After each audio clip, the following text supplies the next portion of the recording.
Autolite and its 96,000 dealers bring you Miss Linda Darnell in tonight's presentation of Suspense.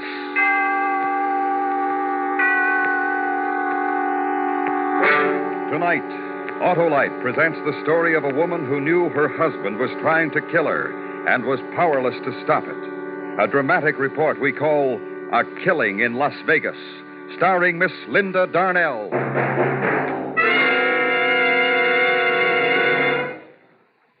Hi, Hap. Huh?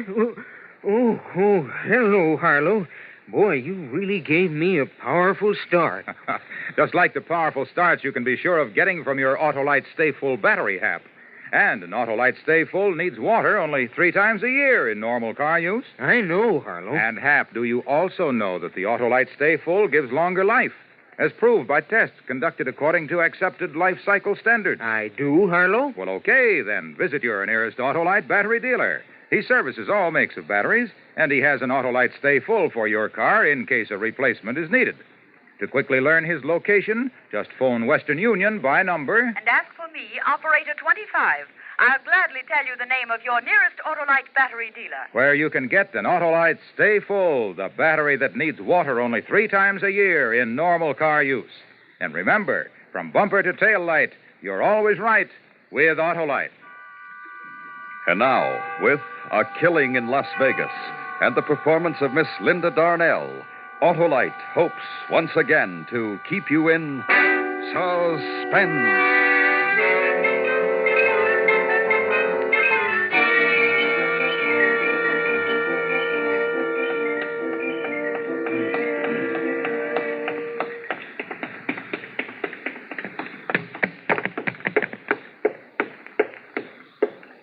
Yes, ma'am?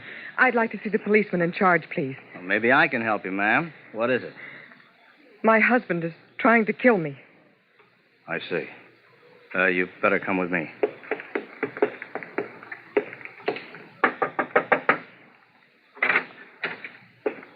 Oh, Hank, I think you better talk with this lady. Oh, yes, ma'am. Come in. Now, have a seat. Thank you. Now, what is it you wanted to see me about, Miss... Mrs. Evans. Dixie Evans. I'm a dancer over at the Oasis Club. Oh, yeah, the Oasis. You must be one of the new acts. I don't believe I've seen you. Well, I just started my run this week. Well, what's your trouble, Mrs. Evans? My husband is trying to kill me. Your husband? Yes, twice in the last 24 hours. Well, maybe you better start at the beginning. Well, my husband, Charlie, and I arrived here in Las Vegas about a week ago. Frankie Paris, a booking agent in Los Angeles, had gotten me a 6-week run at the Oasis Club over on the main highway. Yeah, I know the place. Well, Charlie doesn't usually bother to travel with me when I go out on road bookings, but this time he did. Charlie likes to gamble. I guess that's why he came with me. Uh-huh. Well, last night, Charlie didn't show up at the club at 1:30 to pick me up like he usually does, so I waited for him. And by 2 o'clock, the club had been emptied and everybody had gone home. I was still in the back, waiting for him.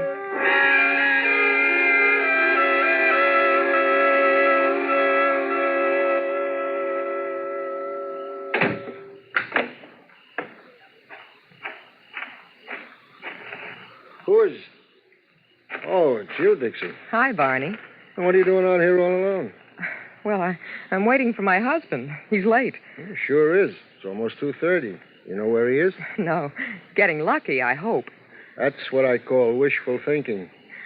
Did the house get much play tonight? About usual. Hey, would you like me to give you a lift downtown to your hotel? Oh, no, thanks, Barney. I better wait for him. He'd have called me if he wasn't coming. He'll be along any minute. Yeah, if nothing happened to him. Oh, I know him like a book. After living with him for 7 years, I should know. He'd have called. You've been married that long, huh? Yep. Well, look, Dixie, I don't like to leave you out here all alone like this. Don't be silly. Well, if I can't offer you a lift to town... No, thanks just the same, Barney. Tell you what I'll do. I'll wait around till he gets here. I don't want you to get lonesome. Oh, no. You go on home and get some sleep. I won't be lonesome. I've got all those wide open spaces of Nevada just to keep me company. Okay, Dixie. And besides that, I got a strong pair of lungs. I can always scream for help. Sure, but who'd hear you? Like you said, Those are wide open spaces out there. Are you trying to scare me? Nope. I'm just tired. I'll see you tomorrow night. Good night, Dixie. Good night, Barney.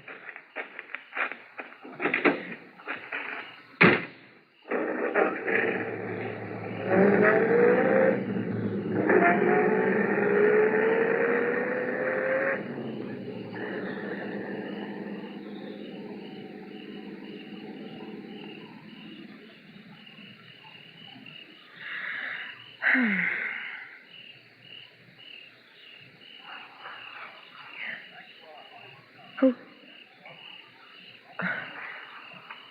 Charlie? Charlie?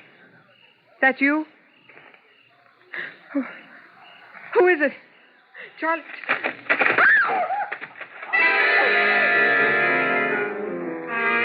Then, before I could move, I felt someone grab me from behind.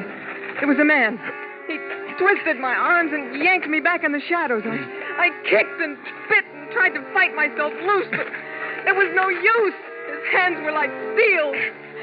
I tried to scream, but his hands closed around my throat.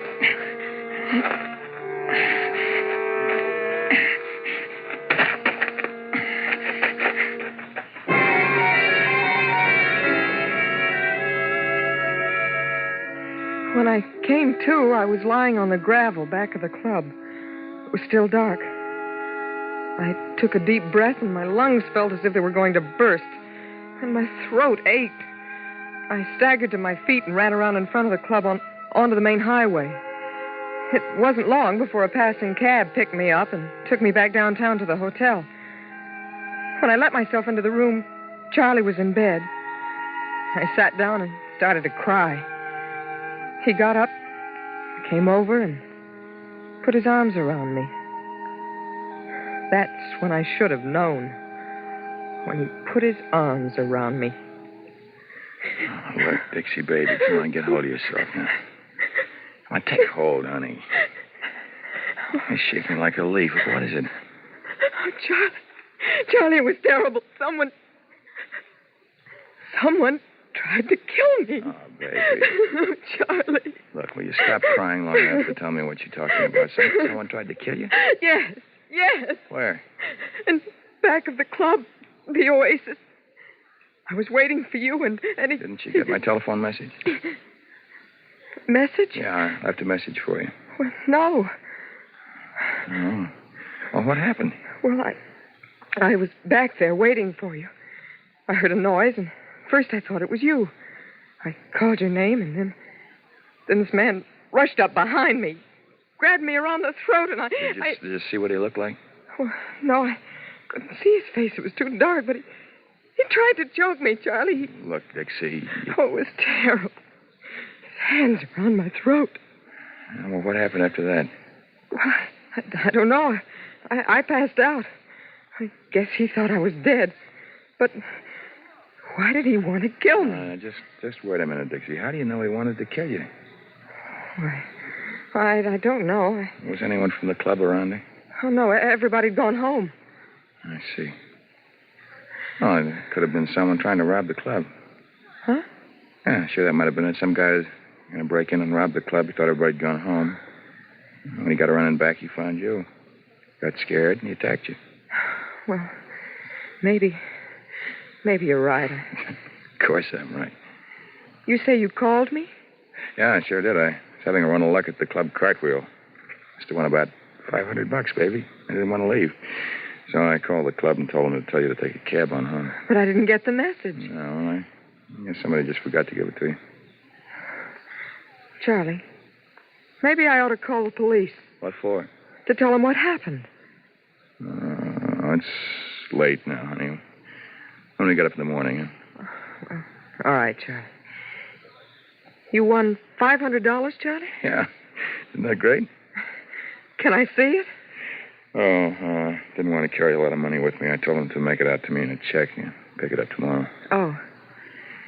Now, you get to sleep, Dixie. Get a good night's rest, huh? You need it. Okay, Charlie, I will. I am tired.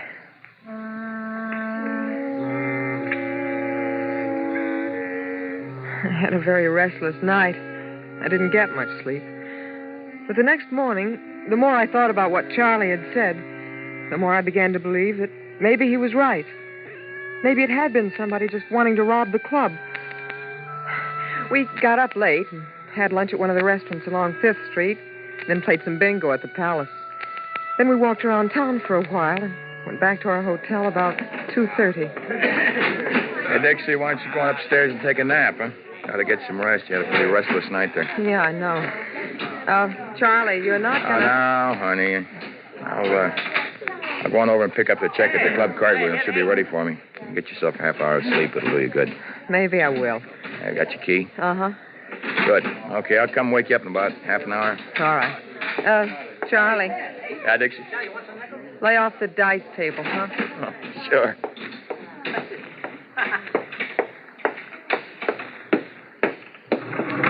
Yes, ma'am? 3, please. Yes, ma'am.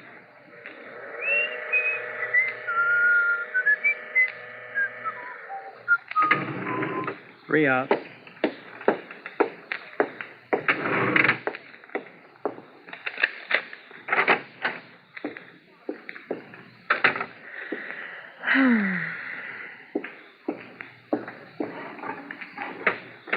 Oh, brother, this feels good.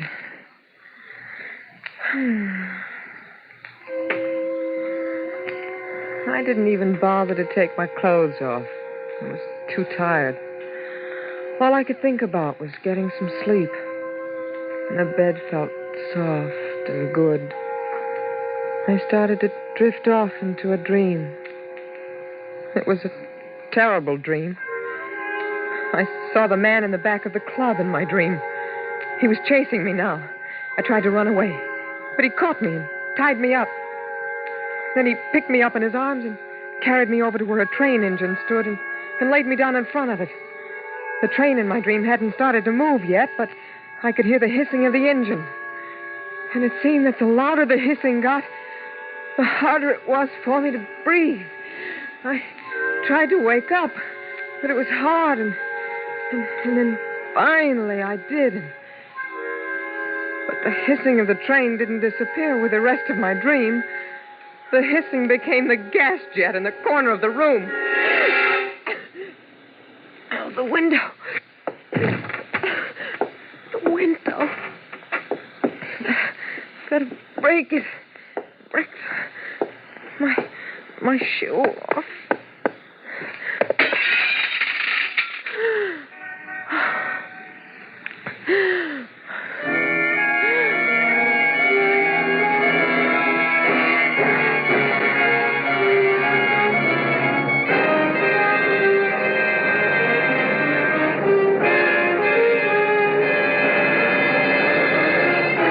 Autolite is bringing you Miss Linda Darnell in A Killing in Las Vegas. Tonight's production in radio's outstanding theater of thrills, Suspense.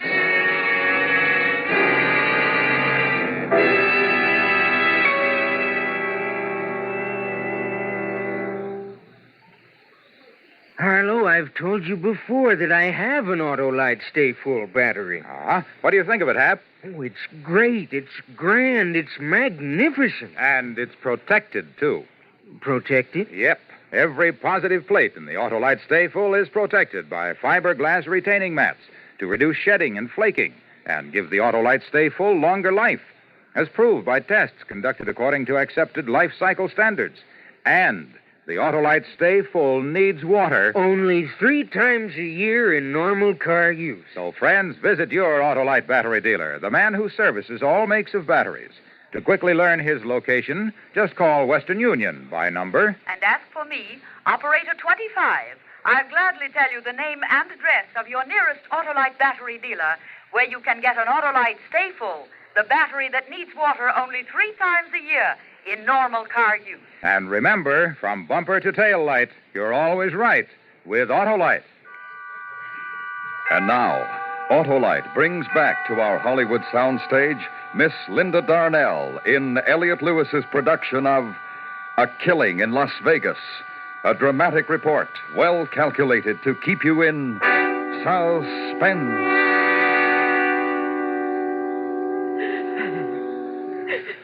All right, Mrs. Evans. Just try to finish your story if you can.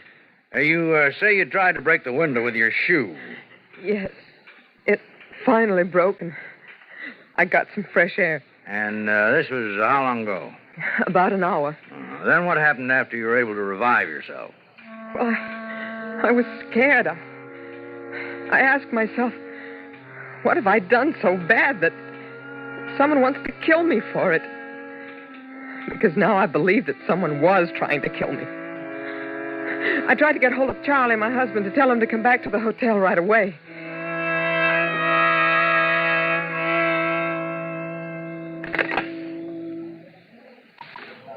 Main desk. Would you ring the club cartwheel for me, please? Just a moment.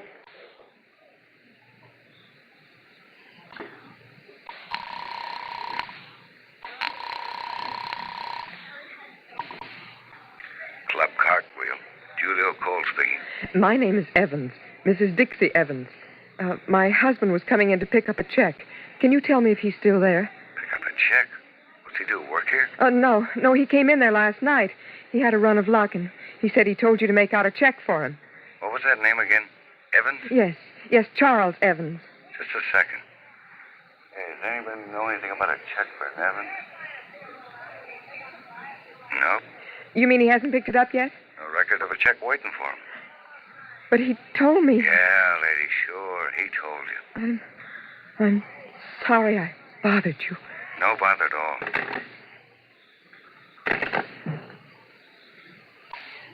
Main desk. Would you get me the Oasis Club, please?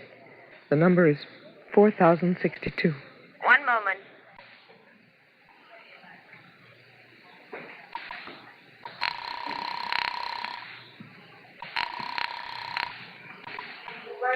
Oasis Club. This is Dixie Evans. I was wondering if there were any messages left there for me last night. Oh, wait a minute. I'll look. Not a one, Mrs. Evans. Thank you.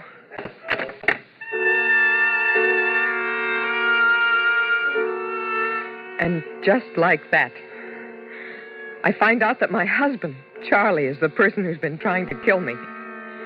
My own sweet, loving husband. He didn't win a pile at the club cartwheel, and he didn't leave a message for me at the Oasis Club. I guess I must have surprised him when I walked into the hotel room last night. He'd left me for dead. So he'd had to try again. Sleep, Dixie. Get some rest. So he could turn on the gas jet in the room and try again. What does a woman do when she finds out that her husband is trying to murder her? What does she do? What would any other woman do? She'd go to the police. So I came to talk to you. Is that all of it, Mrs. Evans? Yes. Isn't it enough? Oh, Mrs. Evans, tell me something. A man who tried to choke you back at the club, did you see his face? Well, I didn't see his face, but you didn't see his face? Well, no, but... Then how do you know it was your husband, Mrs. Evans? Because I told you he tried it again. Only a little while ago up in our hotel room. I found the gas jet in the room turned on. You don't believe me, do you? Does your husband own a gun? Yes. Has he ever threatened you with it? Well, no. Has he ever threatened you at all? No. No, but don't you understand... Why are you so certain that the man who tried to choke you in back of the Oasis Club was your husband? You didn't see his face. I know, but... Well, then you can't be sure. But up in the hotel room... You'd be quite surprised at the number of people who die every year by accidentally bumping against a gas jet and turning it on and never knew they did it. I tell you, my husband is trying to kill me. Why? Why? Can you tell me why your husband wants to kill you? Well, I don't know why. I don't know. I haven't the slightest idea. There, you see, you can't tell me why. Now, look, Mrs. Evans, why don't you go back to your hotel now and get some rest? We'll look into it for you. Look into it? But, well, aren't you going to arrest him or something? Well, I don't see how we can. You haven't given us any kind of substantial evidence that would prove your husband is trying to kill you. In fact, you can't even tell me why he wants to kill you. I can't tell you why. I don't know myself. Well, you'd better get back to your hotel, Mrs. Evans. Get some rest. We'll get on this right away. Yes. Maybe you're right. I'll go back to my hotel. Sure. Thank you, Lieutenant. Not at all. You get taken care of, lady? Huh? Oh, yes. Yes, thank you.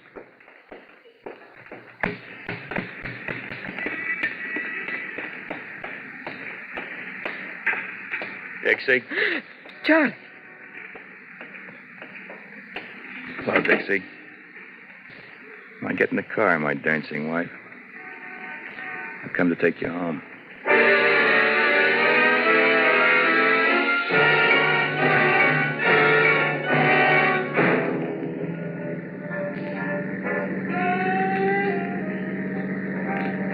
Charlie, I thought we were going back to the hotel.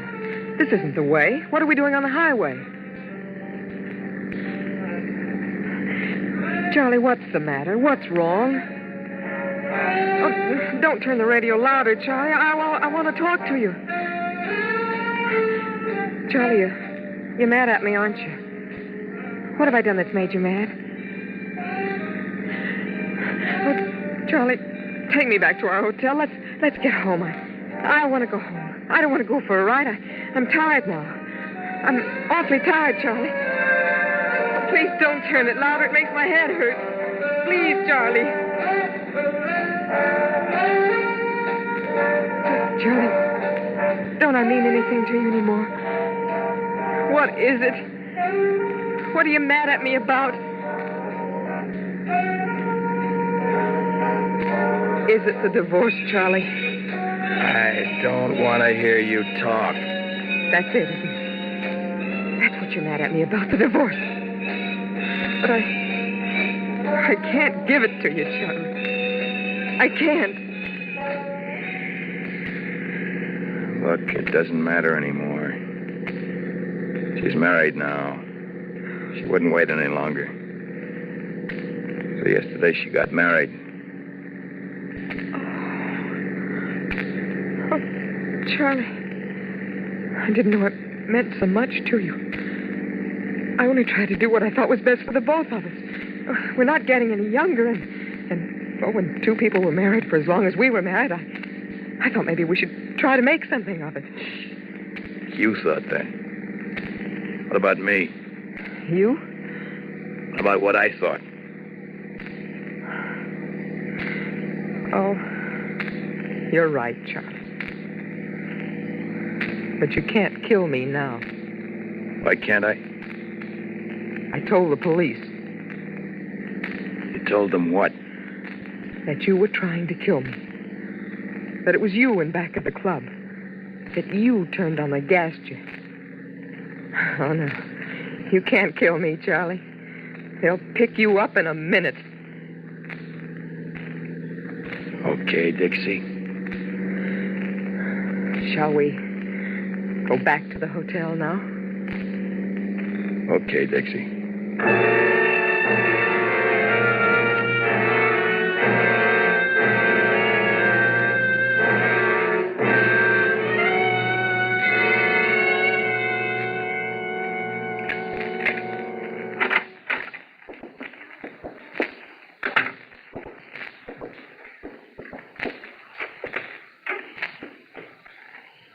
Well, what do we do now?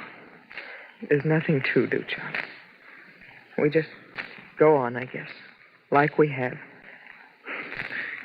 You do that? You stay with me, married to me, knowing I want you dead? I have to, Charlie. Because I won't give you a divorce. Well, like chess, Dixie, we're stalemated, aren't we? Looks that way. You know how much I hate you. Now I know. Up to now, it's been a game of cat and mouse. You were the mouse, and I was the cat, ready for the kill. But you tricked me, my pretty wife. You must feel pretty proud. But look, the game's going to change, Dixie. Work hard. You make lots of money because I'm going to spend it all. Charlie. Have I been a good husband to you, Dixie? And think back. Remember all the soft, sweet things that we ever held between us. Think about them, because those soft, sweet things will become just a memory. From now on, I'm going to make life hard for you, Dixie, and I'm going to make it so hard for you, you'll wish that I had killed you. I'm tired, Charlie. I'm going to try to get some rest. Yeah, get some rest.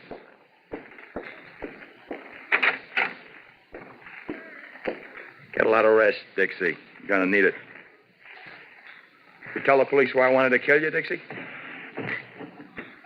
Did you tell them how I asked you in a civilized manner for a divorce? You tell them that? Goodbye, Charlie. Dixie? Dixie, what did you do? Dixie! Don't die. The police, Dixie, they'll think I did it. Dixie. Please, Dixie, don't die. Dixie, don't die.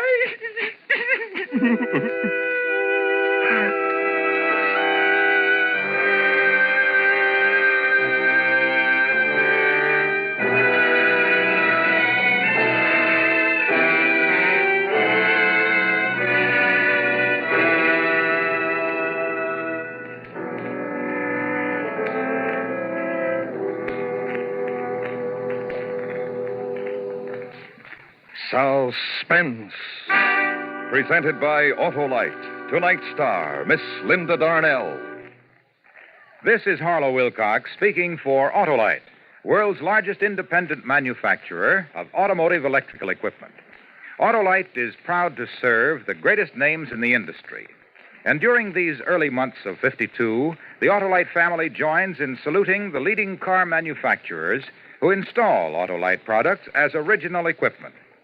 Our Autolite family is made up of the nearly 30,000 men and women in 28 great Autolite plants from coast to coast and in still other Autolite plants in many foreign countries.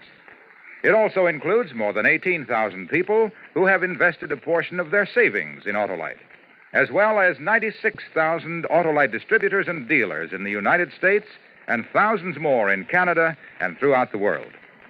Our Autolite family will salute the DeSoto division of Chrysler Corporation on the next Autolite Suspense television program.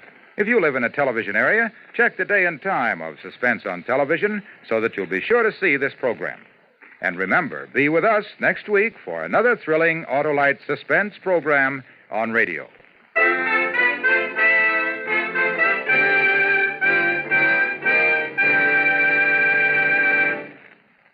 Next week on Suspense, our star will be Mr. Herbert Marshall in a radio dramatization of the true story of the 39 Steps.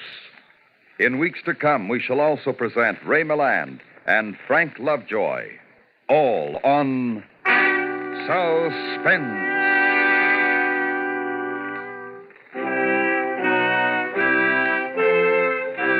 Suspense is produced and directed by Elliott Lewis, with music composed by Lucien Morawick and conducted by Lud Gluskin. A Killing in Las Vegas was written for Suspense by Richard George Pedicini. In tonight's story, Lamont Johnson was heard as Charlie and Joseph Kearns as the lieutenant. Featured in the cast were Jerry Hausner, Charles Calvert, Eve McVeigh, and Jim Nusser. Linda Darnell will soon be seen in David E. Rose's production of Saturday Island. And remember, next week on Suspense, Mr. Herbert Marshall in The 39 Steps. Did you know that more than 7 million American men, women, and children are victims of crippling arthritis? Help prevent this waste of human happiness and power. Give today to the Arthritis and Rheumatism Foundation, care of your local postmaster. This is the CBS Radio Network.